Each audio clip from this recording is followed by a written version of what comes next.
Star Wars Rebels series finale. Now, normally I would do like much tighter on my reviews and stuff, but I was like, I gotta just do this one because I'm wearing the hat. I put this shirt on. I think this is actually the first time I wore this shirt. This is from Loot Crate, so I was like, I gotta wear this. Of course, gotta have a lightsaber. Hopefully, I'll just talk louder than all the humming because this thing is actually super loud. So I'll just try to keep it like tucked right under my butt where the speaker is. But man, this is a really good episode. Like these last, technically it was two, but the last episode was an hour long. I loved them both. The first one was really awesome. It was the official kind of rally cry to bring all the characters back into the show. We got Hondo coming back. We got the clones. We have Callus. He came back as well. We got some other characters show up as well going into it. But I'm actually going to turn, that sounds loud to me, so I'm going to keep that off. But man, it was such a good episode. Like the first part was really good, and it was really funny. Like getting into the when when they have the battle and they're going through everything. I was like, okay, this is cool. Like it's really crazy. And even when it first started, I was like, okay. I instantly assumed, I was like, this has, this is a part of the plan and everything.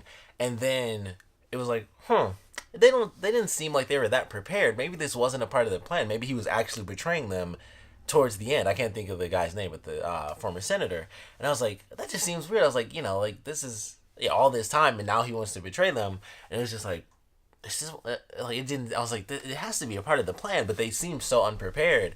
And then it turned out that it was a part of the plan, and then it got real crazy. Like they were going back and forth, and then Hera and her crew, the rest of the people coming in.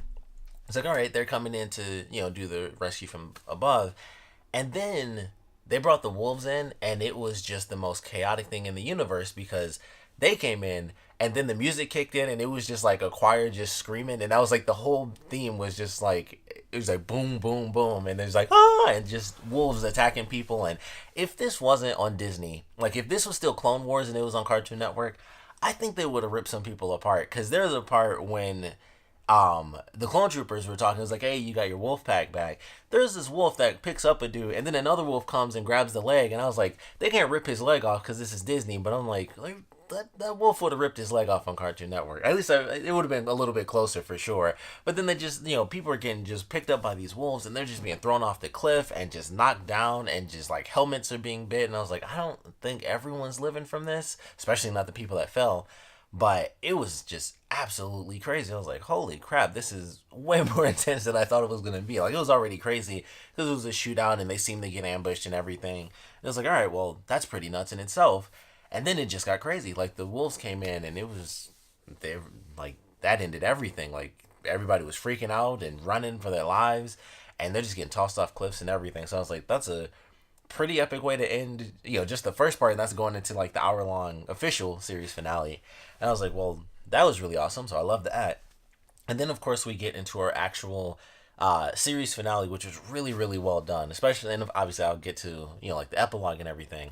But it was really well done. Like, they go through, and it's the final fight for Lothal, which is what I figured the series would do. Because I'm like, all right, with the way things have built up, you could tell that they weren't going to go, like, all the way into Rogue One, which is what I thought they were going to do with this final season, because of course Rogue One came out and they had the references to the Ghost being there and Chopper and stuff like that. I was like, okay, well, what's that going to lead up to? But yeah, I figured, by the time we got to like the last 4 episodes, I was like, yeah, I don't think they're going to talk much about Rogue One.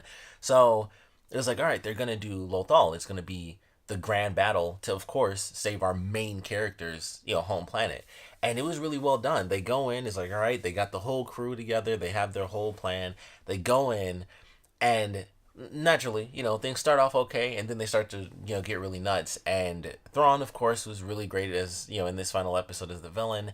And he did what he normally does. He was not effing around. It was like, okay, well, you've done this, but also you've taken basically all of my people are now trapped within this one location, which means the only people in the city are your people. And then he just bombards the city and starts just killing everybody. And I was like, that's insanely intense. So of course Ezra has to come up with the plan to sacrifice himself.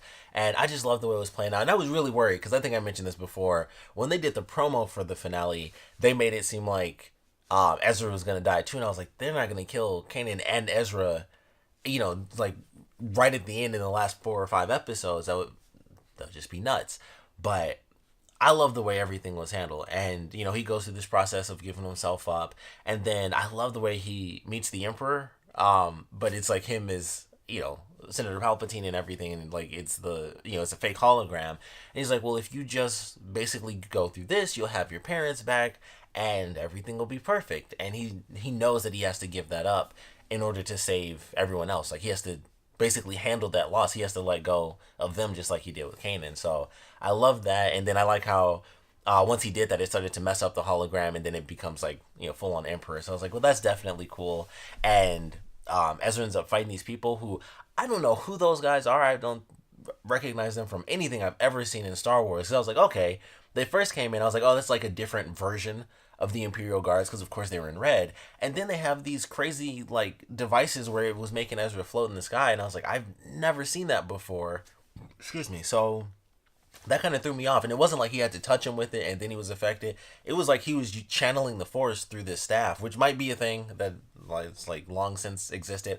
But I was like, huh, that's very interesting. And I assumed it was technology and not based on the Force, but that was pretty crazy. And then Ezra, of course, uses the Force, knocks a bunch of people down. Stormtroopers suck. I didn't even realize they were in there until he started throwing rocks, and I was like, how long have they been shooting? Like they just, stormtroopers, they miss. So he knocks everybody down, and everything works out fine. But man, I loved the ending because I was still worried the whole episode. I was like, I don't know 100% if Ezra's gonna live. And they kind of kept playing it up, and it was like, okay, so he left his lightsaber. Sabine ends up having it, and he goes through this whole process of dealing with Thrawn and the Senator or the Emperor, and it's like, okay, gets to the end, everything's going crazy. They have like the big battle where they're trying to reestablish the connection so that they can shield the entire city. So Zeb ends up being the one to deal like the final blow to like the crazy dude that's always been beating the f out of everybody. Traps him inside this circuit system, and then when they turn it on, like he officially dies. He gets electrocuted and he's gone. And they go through the process. It was like, I don't know if Zeb's about to live. They shoot one of the clones. I can't even remember officially if he even died. Now that I think about it, like I said, I actually did see it on Monday, and I haven't watched it since. I watched like the first part before doing this. But yeah, I don't remember if he officially died. I think he did, but I honestly can't remember. I think he did survive that. He should have been dead because he got shot like right in the chest, and I was like, I've never seen anyone get shot with a blaster before and just get up. Like, even if it was like, oh, I might die later, blasters, it's a laser, so I always assumed it was like, boom, you're dead, game over. But he got shot like right in the chest pretty much, and then he was like, he was like struggling to get up, and I was like, huh, interesting.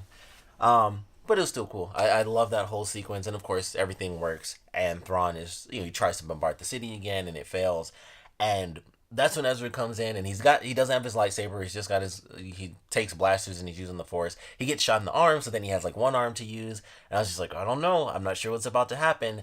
And he had like a secret plan that he told where it was like, all right, if this ends up happening with Thrawn, then I need you to basically hail this frequency. And they bring in the creatures that can naturally jump through hyperspace, which I thought was so cool to have them come back. I was like, I did not see that come in as like, part of the final episode. But they come in, and then they just grab all the Star Destroyers and they just shoot them out into hyperspace, which was like just the coolest concept as a plan. It's like, bring these organically hyperspeed traveling creatures and just take our enemies to like the far reaches of the galaxy. So I thought that was like the coolest freaking thing ever. So he's in there with Thrawn, and it's like, whatever happens to me is gonna happen to you. And he's like, that's kind of the plan. And it was just crazy, which, they talk about in the epilogue that he lived, but I was like, that's interesting, because I would assume, considering they like blew out the glass, when you jump through hyperspace, unless they go from planet to planet, which they probably could, I was just thinking like they'll both die because they'll be in space, which if you've seen the latest Star Wars, maybe that wouldn't happen, depends on Ezra's abilities. But I thought that was such a cool way to end it, and Thrawn is captured and he's wrapped up in the tentacles, and then Ezra's just like, this is what's about to happen, and he's like, channeling the Force and everything, and the glass is just like held in midair, and he talks to him. It's like, I knew that this is what I had to do, and they play the recording, and I just love that. It was like, this is not the path I really wanted to take, but it was him knowing. They obviously with the whole time travel stuff, they did a lot of the future and stuff like that, which I thought was really cool. And it's like, this was the path that unfortunately I had to take. It's not the one I wanted, not exactly, but in order to save my people, my planet, this is what I had to do. So I love the way it ended, and of course, it's just the coolest way to end it. I mean, not many characters can have a plan where they call in hyperspeed traveling organic creatures, and then they take the main villain, keep them frozen in place, keep the door closed, and then it's like, see you when I see you, and then they leave, like they just basically teleport off of a planet to who knows where in the known or unknown universe, and it's just like that is a cool way to go out as a character, and technically he didn't even die, so it was just really sweet. I was like, that is just freaking awesome. So I love the way it ended. And then we get the epilogue, which I was really curious how that was going to play out. And I was so happy to see that they officially were just like, yep, they lived. Everybody lived from this moment all the way to the end of the original trilogy. And I was like, I'm totally fine with that. They didn't even have to go through it. They had the references in Rogue One. So they went through that whole process. They dealt with, A New Hope, Empire Strikes Back, Return of the Jedi. They talk about Endor and the battle there, or on the forest moon of Endor. Because when they said that, I got like super, and I was like, technically it was on the forest moon of Endor, not Endor. But that was great, and Sabine kind of wrapping it all up, like this is what happened, and Zeb taking Callus to be like, hey, you didn't wipe out this entire species, so that weight is somewhat lifted off of your shoulders. So I thought that was very cool. It's like, the two of them being friends and stuff. I was like, that's actually really cool. And it's just like the craziest thing, like that guy went from, they probably called him Callous on purpose. That was probably the pun of his character, but like that's who he was. He was a cold and callous dude, and he became Fulcrum and stuff, or the new Fulcrum. And it's just like, man, that's such a change. It's not what I expected for that character, but it's definitely cool. So they're good. I don't know what the deal is with Jedi and them being able to like secretly bang during war, but apparently Kanan and Hera end up having a son. So I was like, all right, that totally happened. It's just like Kanan and Anakin is just like times of war. It's just like boom, gotcha, pregnant, will of the Force. So that's just how it plays out. So they have a new member there, which I thought was really cool. And Sabine talks about how the big battle that they were always kind of expecting never came because, of course, the Empire had more important things to deal with Rogue One, and then that went into the Death Star and the second Death Star and all the failures that they continually faced. So I love that. It was like, all right, everything worked out. In a sense, everything worked out for our main characters, and then they keep going, and it gets to the very end, and Sabine is like, all right, well now I have to find Ezra, and she goes off with Ahsoka, which I thought was really cool. So I definitely love that. I thought they would kind of tease a little bit that she would practice in the ways of the Force, because like they already did that anyway with her training with the dark saber, and it was like, oh, be interesting. She might not even have like the actual Force, which technically everyone does, and depends on how you look at it, I guess. Or midichlorians. Everyone had it. Then it was midichlorians. Who knows? But I thought they would do that. But she's still kind of stuck with her thing. But she and Ahsoka are now going off to find Ezra. So I thought that was really cool. And now I'm just patiently and anxiously awaiting the very obvious comics that we should be expecting for that. I never read the Kanan ones, but I'll definitely pick those up. With it taking place after the series and getting to see what these characters do, and Ahsoka kind of going forward and surviving, and then Sabine going on, and we'll see Hera and Zeb and Callus and Hera and Kanan's son, I'm sure. So I think that would definitely be awesome. I'm looking forward to whenever those comics do inevitably come out, or if I doubt they'll do it, but if they ever did like some sort of special, I would love that. I think that would be great too. But amazing series finale. Sad to see it go. Crazy quick season with them doing double episodes every week, even though I did love that, admittedly. But crazy. End of an era. Star Wars Rebels is gone, and I'm sure there'll be another one real soon. I know they have like the really kiddie one with the cartoon version. I haven't even watched a single episode of that, but waiting for the next one. I'm curious to see what we're gonna have next. I'm just excited. It's Star Wars, so I'm just excited in general. But definitely a great final season. Great way to end off the series. I think, at least, I would love to know how you guys feel about it. Naturally, I want to know what you guys thought about the series finale in general. These last hour and a half that we got. So please put your comments down in the comment section below. Your favorite parts about it, least favorite parts about it, what you would have changed about the ending, what you loved most about the ending. Of course, series finale. So I just want to know your favorite moments throughout this series, favorite episodes. Obviously, everything with Darth Maul was just perfect. I think it was the season 2 finale. Probably still my highlight of the entire series. It was just like, Darth Maul came back during that, and it was like, we still got to see some more even after that, but it was like he came back, and then just the action that they had in that episode was insane. The crazy helicopter moves that they did with the lightsabers that came out of nowhere, still sweet but kind of crazy.